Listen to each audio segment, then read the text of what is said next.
Good morning, ma'am. Good morning, Ma'am. We done? Thank you, Ma'am.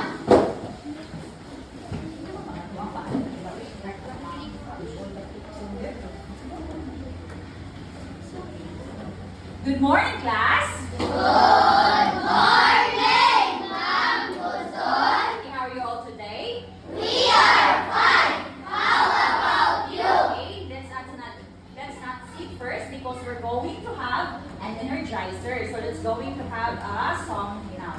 Stand first. Okay. So let's dance the house will winner. Okay, are you ready? Yes, we are ready. Okay.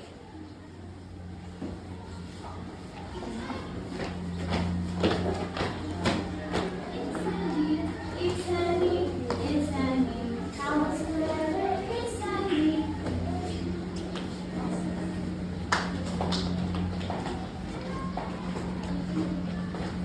House weather is sunny, it's sunny, it's sunny. House weather is sunny.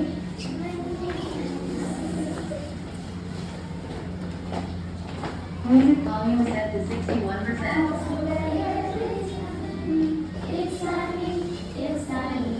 House weather is sunny. Alright, let's play.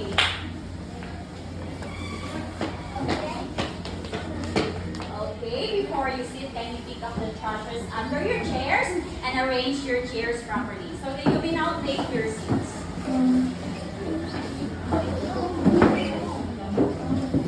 Okay, let us check your attendance. If I called your name, can you raise your hands and said, "Uhahay," okay? Uhahay, okay. Jen's name. Jasper. Wendell John. Ivan R. Chris John. Cyril Bin. Angelo, please don't make a noise. Matthew J. John Kev. Marco. Okay, Ricky Jr. And John Devans. John Devans. Okay, John Devans is absent today. Girls, next in Ayin. Janelle. Queen Princess. Chloe Marlicels. Okay, Erica Naila. Absent. How about Christine? Francis Hannah. Micaela. Eliza. Okay, and Natasha. So you will have 3 absence for this morning. So now, class, what you're going to do if the teacher is talking in front of you? Okay. What else?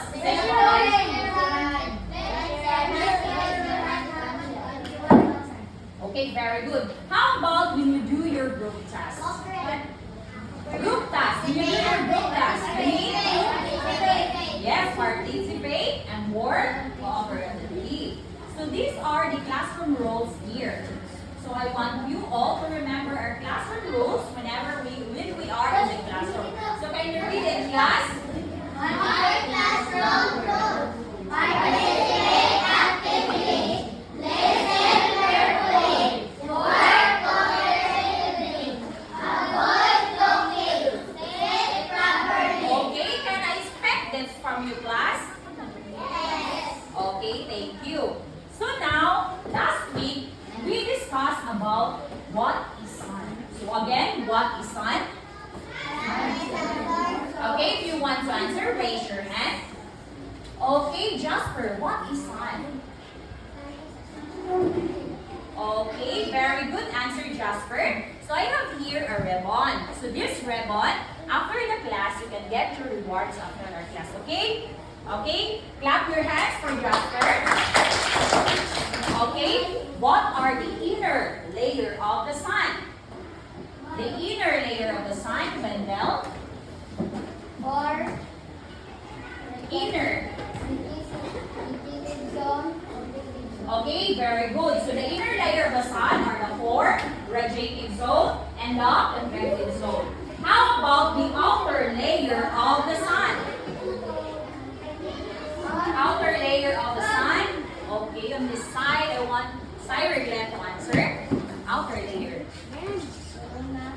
Stand up, please.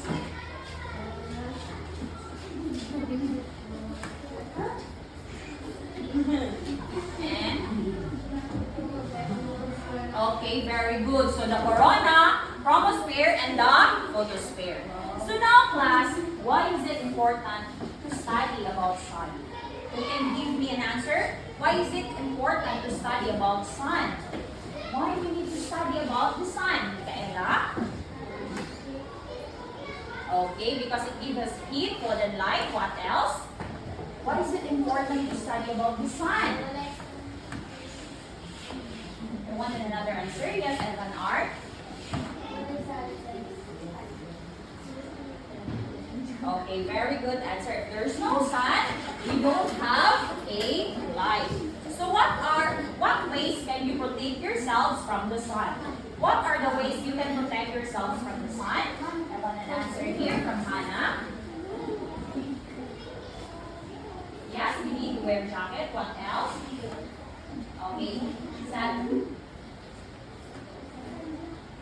Okay, sunblock. What else? I want an answer here. How can you protect yourselves from the sun? Okay, Ricky Jr. Okay, wear a hat. So you can protect yourselves from the sun by wearing the sunglasses, wear a hat, bring your umbrella all the time, and bring your water all the time with you. So now, class, I have here some pictures on the board. So I want you to identify what is on the picture. Okay. For the first picture, what have you seen? Raise your hand if you want to answer. Yes. Christian. Yes, it is raining. What else? What did you see in the picture? Okay, Lexi. Okay, yes, it's windy and it's raining and what more? Yes, it's flooding. And then, what will you do if this happens into your real life? There's a flood. What will you do? Okay, Wendell? Huh? Whereabouts? What else? When there's a flood, what will you do? Okay, Eliza? Okay, you need to wear umbrella, Micaela. Raincoat. Okay, very good. So when there's a flood in our place, you need to, especially if the flood is higher already, you need to evacuate and move to a higher ground. For the second picture, what did you see in the second picture? Angelo? Yes, it is thunderstorm. So have you experienced thunderstorm in your real life? Yes. Okay, what will you do if there's a thunderstorm? There will be thunderstorm. Yes, if you want to answer, raise your hand. Okay, Jasper. Oh yes, you need to stay home. Of these weather conditions that happen into our real lives, we need to stay home and we need to unplug all our electrical devices. On the third picture, what do you see in the third picture? Princess? Yes, stand up. Okay, it is a tornado. So what will you do if this happens into your real life, the tornado? Anybody can answer if you want? What will you do if there's a tornado? Okay, Wendell. Oh, okay, very good answer. You need to stay at home. And you need to hide in the basement. If you have some basement of your home, you need to hide on a basement. Okay, for the fourth picture. What did you see on the fourth picture? Lexi? Sunny day? Another answer? Another answer. What did you see in the fourth picture? Fourth. In the fourth picture, yes, Marco? Okay, why do you think the land is dry? Why do you think the land is dry?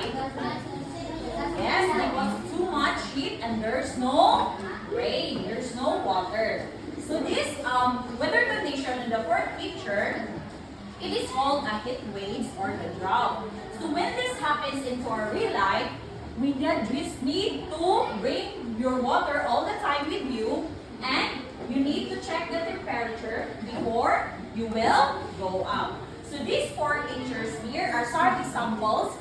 weather conditions. So I want you all to remember the safety precautions when this happens to your real life. So now class, based on the pictures that you have seen this morning, what do you think is our topic for today? What are those pictures there? What do you think? It's all about? Yes, it's all about weather. So our topic for today,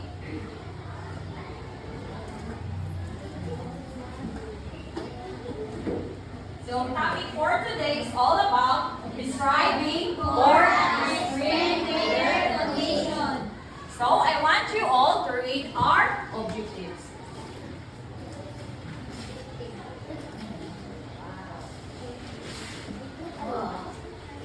Okay, can you read our objectives, class?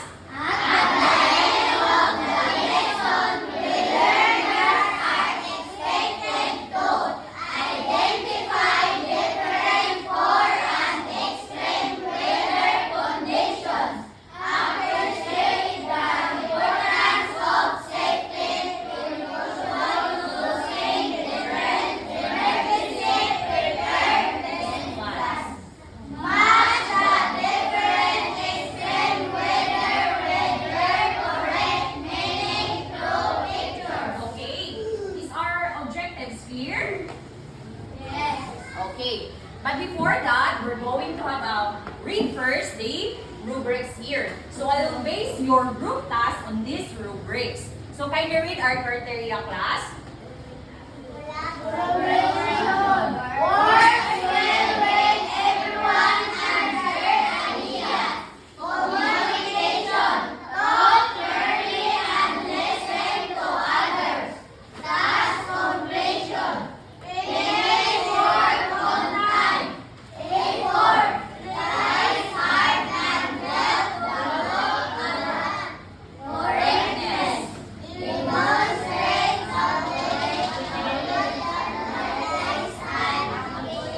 So I will base your group task on these rubrics here. So I will give you 20 points if I satisfy all the criteria. 19 points satisfy any 3 of the criteria. 18 points satisfy any 2 of the criteria. 17 points satisfy any 1 of the criteria. And I will give you 16 points when I satisfy none, but there is an attempt to do the activity. So is our rubrics clear, class? Okay, but before we're going to proceed to our topic, I have here some activity for you.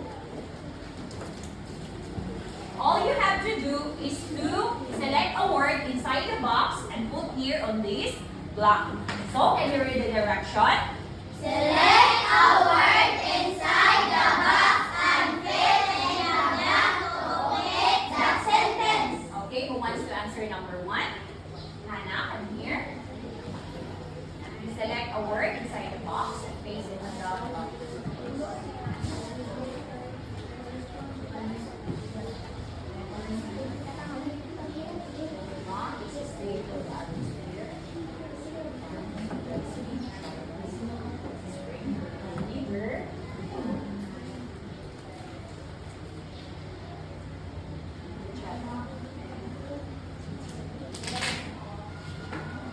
Okay, how about the number 2 who likes to answer? Wendell?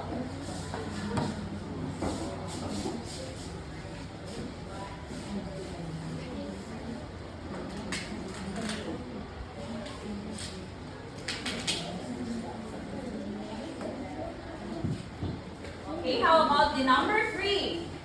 JK?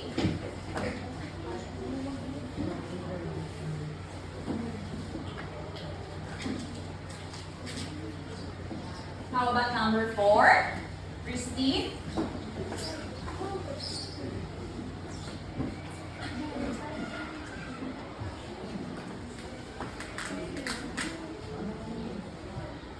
And number 5? I'll say Dave.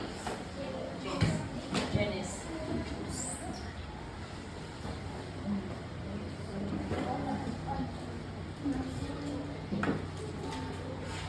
Okay, let's check your answer. Can you read the first, the number 1?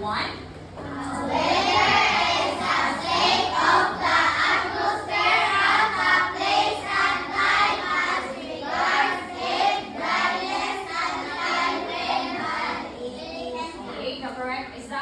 correct? Yes. Yes, it is a winter. Number 2, can you read? Thunderstorm is characterized by heavy rain, strong winds, lightning, and thunder. Thunderstorm, correct? Yes. Okay, correct. How about number 3, can you read? An overflow of water into land is called flood. Is it correct? The flood? Yes. Okay, number 4, can you read? Violence is raining columns of air that are in the ground is called tornado. Is tornado, correct? Yes. How about the number 5? Rain is a liquid water that falls from clouds. Okay, correct? Yes. Rain? Okay. So all of your answers are correct. So let's go give ourselves a congratulations clap. Okay, you know how to do the congratulations clap? Okay, 1, 2, 3. 1, 2, 3. Congratulations. So these words here are all examples of okay. They are all examples of either. So now let us go into watch a video.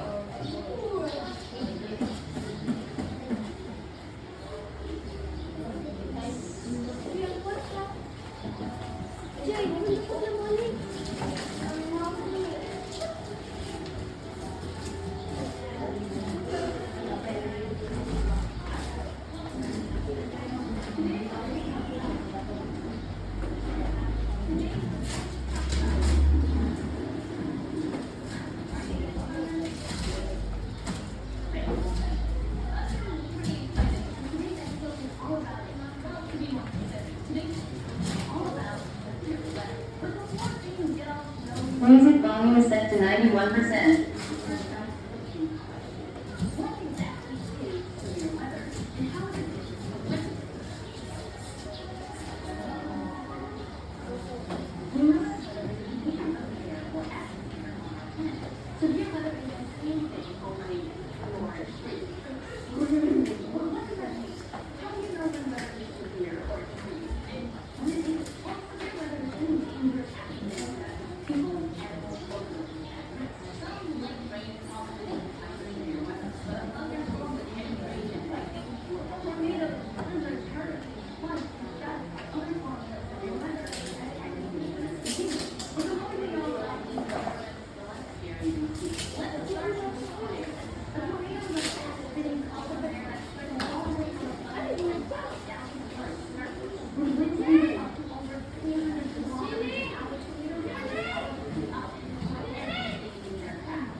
Okay,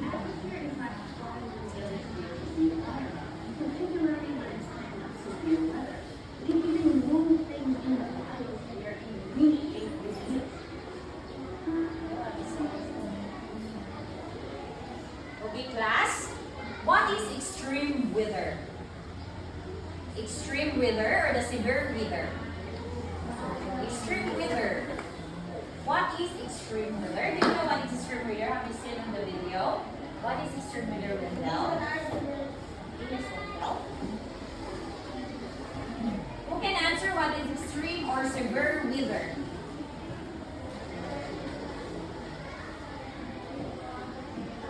Okay, Mikay?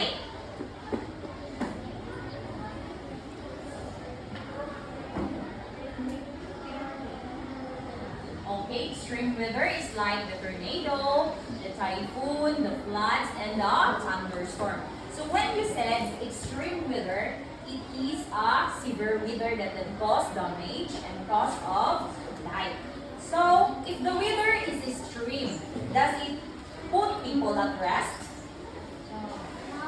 If the weather is extreme, does it put people at rest? Yes. So does it have a major impact on the biosphere and the geosphere? Okay, yes. So why is it important for us to learn about extreme weather? Why is it important for us to know the extreme weather? Yes, Lexi? Okay, to be prepared. So now, we have the extreme weather here and the poor weather. So let's discuss first about what is extreme weather. Can you read?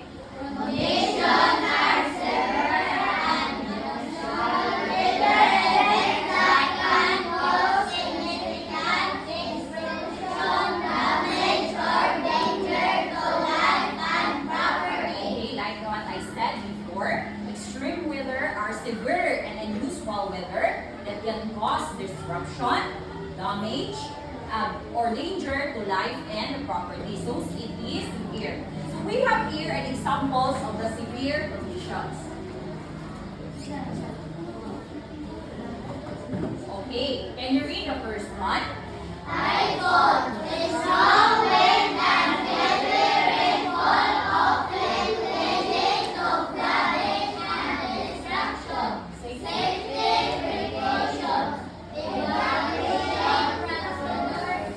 Maintaining shelter. Securing outdoor items and windows. So have you experienced typhoon in your real life? No. Typhoon. Yes, typhoon. So if it is a typhoon, it has a strong wind. It has a heavy rainfall and lead to flooding and destruction. So what you're going to do when there's a typhoon, you need to evacuate, especially if the water is already high, and you need to find a safe shelter. You need also to secure all the outdoor items and the windows. Okay, for the second extreme weather. Okay, can you read, class? Thunderstorm. Lightning, thunder, and heavy rain. Safety precautions. Identifying safe location. Unplug electrical devices.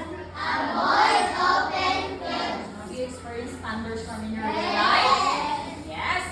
When you said thunderstorm, it has a lightning, it has a thunder, and there's also a heavy rain. So when this happens, all you have to do is just to find a safe location for you. You need to unplug all the electrical devices and you need to avoid into open fields. Why? Why we need to avoid the open fields? Because we may strike by the lightning. Okay. So the third picture. Can you read, class? Tornado. Violent columns of air that touch the ground. Safety precautions. Stay in basement or storage shelter. Protect your head and neck. Stay away from windows and doors. Okay. A tornado is a rotating columns of air. So have you seen a tornado already? Yes. Yes, it's column of air that touch the ground. So all we have to do when there's a tornado, we need to stay in a basement. If your house or have basement, you need to stay there. And you need to protect your head and your neck. And you need to stay away from the windows and doors. Okay, for the fourth picture. Can you read? Heat and drought. Long period without rain. Severe precaution. Stay alert and avoid criminal activities. Create a cool environment at home. Okay, when you said heat waves or drought, it is a long period without rain. So that's why the land is dry because long period that without rain. So what you're going to do when there's a drought, you need to stay hydrated. You need to bring your water all the time with you and you need to avoid extraneous activities. So creating a cool environment at home. What are the examples when you create a cool environment at home? We have an aircon or an electric fan. Okay, for the fifth extreme weather, can you read, class? Floods, overflow of water in low areas. Safety precautions. Monitoring local water levels and evacuation orders. Avoiding flooded areas and swift moving water. Evacuation ground if necessary. Have you experienced flood? Yes. Okay? An overflow of water in low areas.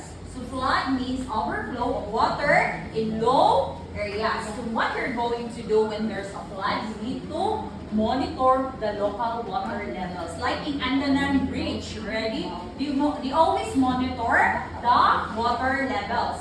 And also you need to avoid flooded areas and swift moving water. And evacuate to a higher ground if necessary. So those are the examples of the extreme weathers. So let's go now for the poor weather. Can you read? Poor weather. Conditions refer to atmospheric conditions that are less than ideal for outdoor activities and can negatively impact daily life. If the extreme weather is severe, these poor weather here are referred to atmospheric condition only. These are less than ideal for outdoor activities. It's just a normal and can negatively impact our daily lives. So we have here 3 examples of the poor weather. So the first one is Overcast skies. Cloudy weather that limits sunlight. what have you seen in the picture? Yes, it is cloudy that limits the sunlight. So we experienced this already, right? Yes. The number 2, can you read? Lightning. Drizzle or rain that can make intermittent outdoor activities uncomfortable. Okay, have you seen the picture? What do you see in the picture in the light rain? Rain. So it's just only a light rain. It's not heavy rain, but only a light rain. So this happens also in our real life already. So number 3. Cold temperatures. Chilly weather that may require additional clothing for So when warmth. you said cold temperatures, it's just a normal weather, okay? And you just need 2 additional clothing for your comfort. So now, do you understand now the extreme and poor weather conditions? Yes. So what are the examples of extreme weather? Typhoon, thunderstorm, tornado, heat waves, and floods. Overcast. How about the poor weather? Overcast, light rain, cold temperature. So now, we're going to have a group activity. So I'm going to divide you into 4 groups. We have here the group rain, the group sun, the group wind, and the group clouds. So, have you seen the picture of your name tags? You will be grouped accordingly to the picture of your name tag. So you can go to your group now. You can go to your group now, form a circle, Okay, you can go to your group now. Or circle. Okay, don't make a noise, okay? Don't want to hear any noise. Form a circle. Form a circle. Okay, form a circle.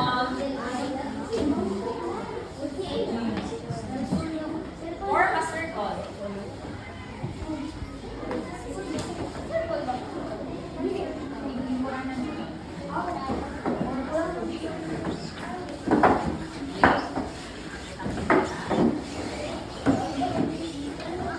Okay, form a circle. Form a circle.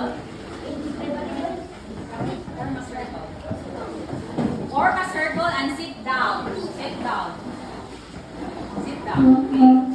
Sit down. Don't make a noise.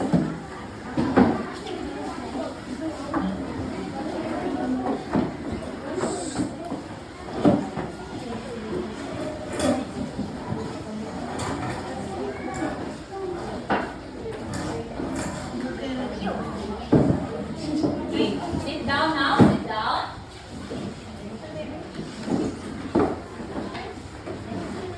Okay, please choose a leader and get your boxes here. Choose a leader. Get your boxes here. Group win.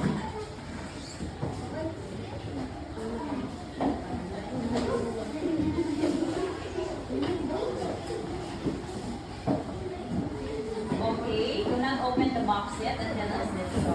Okay, now I'll give you 3 minutes on this activity. Open your paper first. Open your paper. Open. Okay, can you read the direction first? Kindly read the direction. At our long bit is the picture of your correct answer. Okay, you just need to match the picture. Do not touch your activities yet. Just need to match the picture in the column B. So are you ready? Yes, we are ready. Okay, your time starts now.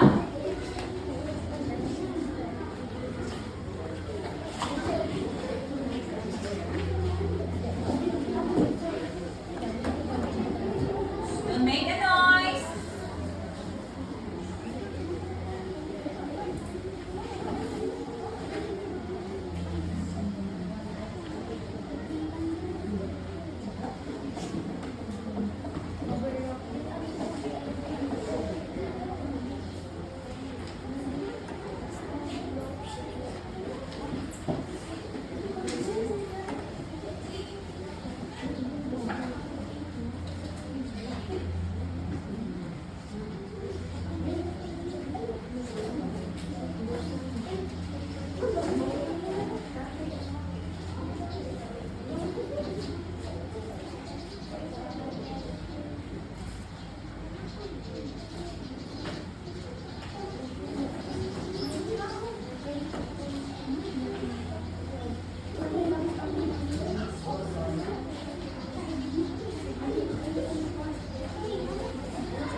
more. If you're finished, you put your task here. Copy it.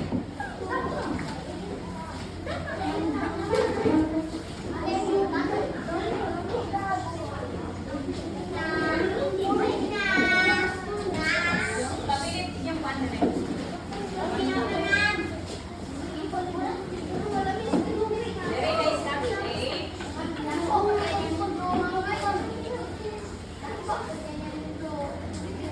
Very nice task, eh? Okay, nice touch.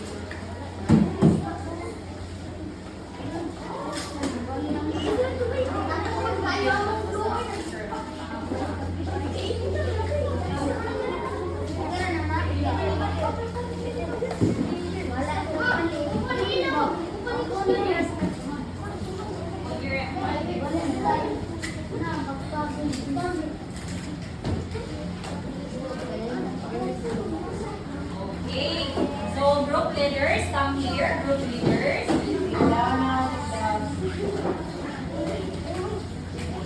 Group leaders, come here. Now we open. Isa-isa lang. Group leaders. Isa lang. Okay.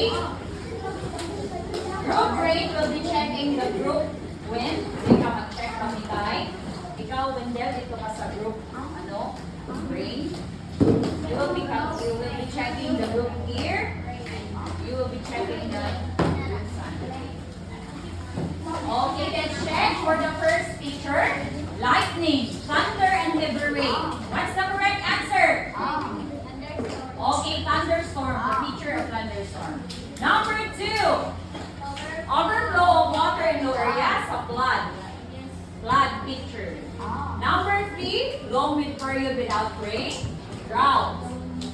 Next, violently rotating columns of air that touch the ground. Okay, tornado. And next is powerful tropical storm characterized by strong winds. It is a typhoon. So all of you got the correct answer. So I'm going to give you 20 points each.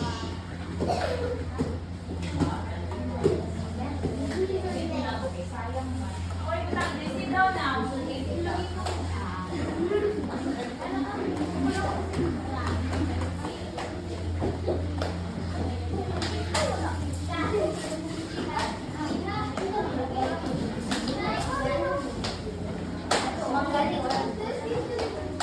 Now let's going to have your individual activity. Okay. Individual activity. You need to answer. Check after.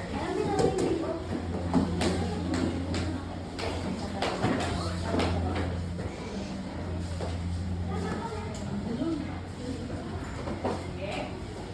3 minutes. Write your name and your section.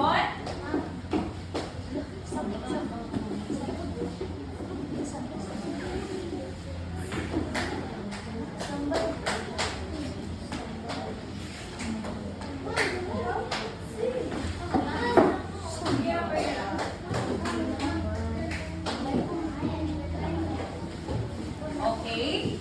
Underline.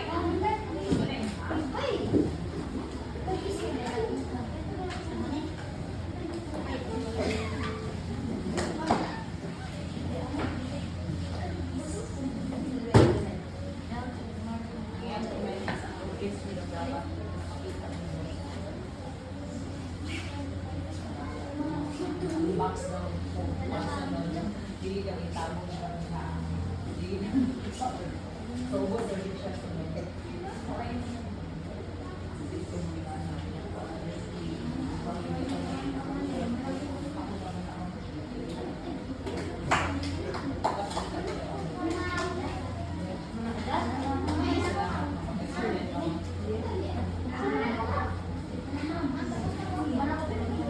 Saan ipasar mga kama-picture ka na? Okay, ang Serena, may apil ba yan na sa inyong buwan? Manali, ako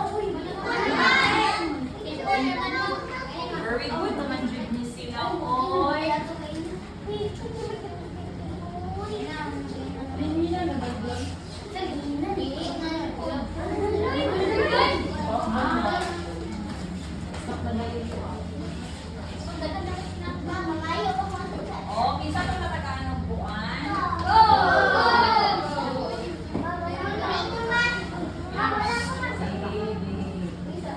Answer isa na ninyo. Kung wala may mag-answer, ana. Kaya panundo.